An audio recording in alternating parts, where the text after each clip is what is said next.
all. So today we are going to discuss about which is best, which is currently a hot topic happening around. A lot of people are posting their reels and sharing their input. People are like confused what to do, whether to buy a home or to rent a home. So let's get into the deeper and understand the difference between buying a home and renting a home in a different scenarios, and based on our mindset, what is our psychology is all about. So let's get into a deep dive and understand this whole phenomena. And is it true that the who are posting in the reels, whether it is true, makes sense, is it really is possible or not? Let's do that. So here, for your simpler purpose, so I have made some sample calculations. So assuming this is my home and the purchase price of my home is say 60 lakhs. 60 lakhs is the home price. And if I see, approximately in a yearly, I would consider my property tax as 1%. The maintenance cost as another 1%. May come around, say, your maintenance cost comes around 5,000 rupees per month. So that's why we are having 1%. And assume we are paying a down payment as 20%. There's a concept called 8%, which is opportunity cost. What is opportunity cost? For example, the amount which you are paying as a 20% down payment. So here in the down, I have shown some the sample value, which is 20% of 60 lakh is 12 lakhs. So assuming if I pay 12 lakh as my down payment, that 12 lakh has a value. If I stay put or if I invest this 12 lakhs, what would be my opportunity cost? So in the regular scenario, we can take as a 8%. In the equity, we may end up with 12% or 14%, but approximately in a considering as a PF or fixed deposit kind of a mode. So I'm assuming it's a 8%. I'm taking a very low percentage, but let's see. Okay. So in that case, every year, your opportunity cost is 96,000. Okay. And assuming your mortgage loan rate, which is 8%.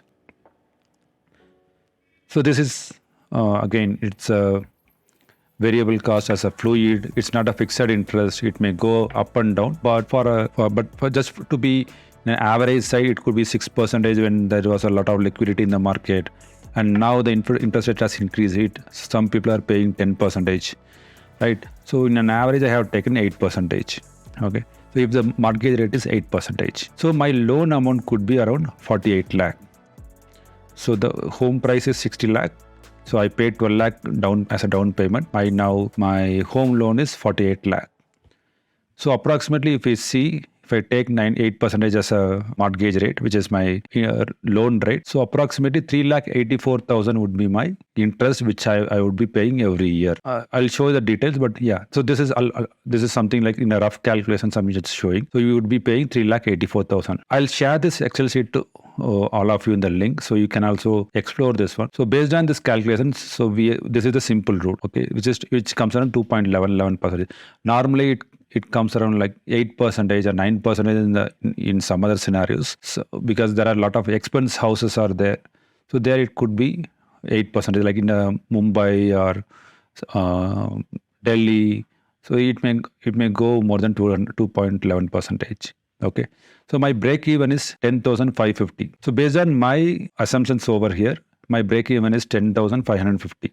What it says is, if you are in a rental home or the same home, if you are taking for a rental, the rent is less than this 10,550, then better go for a rental home. Don't go to buy a home. So that is the overall concept. So, but I don't know, like who will give 10,000 as a rent. So that is another scenario. Let's see. This is the formula. This is how you arrive for your decision. Okay. So you can use your own value and whatever you are in a real time facing. So you can apply and you can check it out. Okay. But this assumption, this is what comes. And approximately, I would say this is the scenario I am actually facing or I faced in my past. So you can take this as an example, my personal example. Okay. So now let's say how much EMI I'm going to pay. What is my EMI? So EMI would be, so my formula is PMT. PMT, rate of interest is, mortgage is 8%, comma. Since it's monthly one, so I have to divide by 12. And N per. So assume I'm going to pay for 10 years. So which would be 10 into 12, which is 120 months I'm going to pay. What is the present value? Your loan amount going to be your present value, which is 48 lakh. So you have to put in minus, So this is a present value, 0. If I close, so my EMI would approximately comes around 58,000. So if I calculate this entire thing for the entire duration, which is my 120 months, I would be end up in paying 69 lakhs 88,000. Okay. So now to find the current status of my property, what is my property now? So 69 lakh 88,000 I have paid. So what was my opportunity cost, which is 12 lakh. So I have to, how much using my opportunity cost, let's say my future value would be rate of interest is 8%, comma, what is my NPER for how many durations? For 10 years. What is my payment? Which is, there is no EMI over here, so no EMI. And what is my present value, which is minus 12 lakh, comma 0. So if I leave my 12 lakh as my investments, I would be having 25 lakh 90,000. So now my property cost would be this plus this, which is 95 lakh 79,179 rupees. This would be the current my property rate. So if I need to sell this property, I have to sell at least at this rate so that my markup is clear. There is no, it could be my break-even point. So I have to sell at least this price. Now you got the idea. So you can use your own data and you can explore this formula. So now let's get into the rental mode. Let's see what happens. So my rent is, I'm taking my real example. Okay, this particular cost. So my rent is almost coming around 18,000. See, 6-7 years back it was 16,000. Now it is including the maintenance, everything, it comes around 18,000, and the rent is still same. That is, it hasn't changed. But in the normal scenario, the owners get 5% every year. So right now, let's go with an assumption the rent is not increased. I'm just going with 18,000. We'll check that part later. Okay. 18,000. So in case if I stay as a rental in this home, my EMI was 58,000. So I'm going to minus EMI minus my rent, which is 40,000. So I can save 40,000 and I'm going to invest this 40,000 in equity or in any other thing. So where I'm going to get 8%. So 8% is again is very, if you invest in mutual fund or any other investment stock or anything, you can get at least 12%. But I'm assuming let's go with 8%. So in that case, if I invest 40,000 in every month, how much I will be getting? So I actually have this calculation over here. So I'll just copy this, go to this one. So this is my down payment amount. So if I invested my down payment apart from this 40,000, if I invested my down payment amount for 10 years, this is my, but when you're withdrawing your money, there will be a long-term gain, the tax will be involved. So assuming it's a 20% tax, so you have to multiply this by 20%. This minus, open bracket, again this into 20%. You will be having 20 lakhs 72,000 after tax. Now let's say investing this one, how much I would get? My future value would be rate of interest, how much? 8%. This is I'm going to invest every month, so divided by 12. What is my NPER? What is my duration? So 10 years. So 10 into 12 is 120 months. And what is my payment? Minus 40,237. What is my future value now? So if I invested the same amount, I would be receiving 73 lakh 61,000 with this 40,000 investment. If I go with the 20% of tax, this minus into 20%, which would be 58 lakhs 88. So my total savings after tax would be 79 lakhs 61,563. My property cost is 95 lakhs currently, means after all the calculations, but by saving this, I would be having 79 lakh 61,000. Now you have to think in this way. At this point of time, if I buy a home, will I be able to buy at the same price which I bought, which is 60 lakh? Is it possible to buy? So that is what the question you have to think. If you are able to buy a new home at this price, then you will be in a profit. But if you are not able to buy a home in this budget, then you won't have any savings or you won't have anything now. So in this case, if I invest the same amount again, now get this money and I'm going to invest again in another mode, in a FD or something. So in that case, yearly with this money, I would be getting, so if I invest this money, so I would be getting 7,96,000 yearly. So which would be monthly approximately, I would be getting 66,000. So after tax, the tax would be 13,000 and monthly I would be getting 53,077 rupees. And if I subtract my rent is 18,000. Even still after that, I would be having 35,000. Make sense? If I stay rent even now, using that money, if I pay the same amount as my rental, so still I would be having 35,000 as a savings in my hand. So this is what everybody is saying. So if you save this kind of if in this mode, it's very cheaper than you buying a home. So let's assume this is the one scenario. Now let's think about other scenario. Let's go back. The same thing. If the home is 60 lakh, the same thing, and my rent is 18,000. If I would have bought this home in a very much posh area or something, the property price may go beyond this one, like maybe 1 crore. So it might be 1 crore. So if it is 1 crore, the property rent supposed to be at least your rent has to be 35,000, right? And in that case, what happens?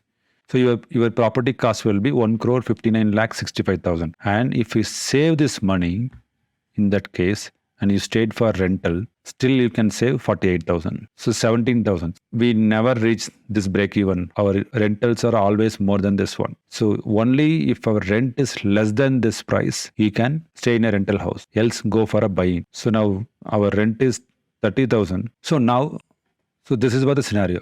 Now you have to think wisely whether whatever they are saying is true or not. So you might be having 48,000 in a savings. That is, you can save only if the rent remains same. But who knows, the rent may increase. So let's assume if my rent is increasing by 5% every year. Okay, this is my rent. Okay, this into 12. Okay, so end of this year, this into 5%. So next year, your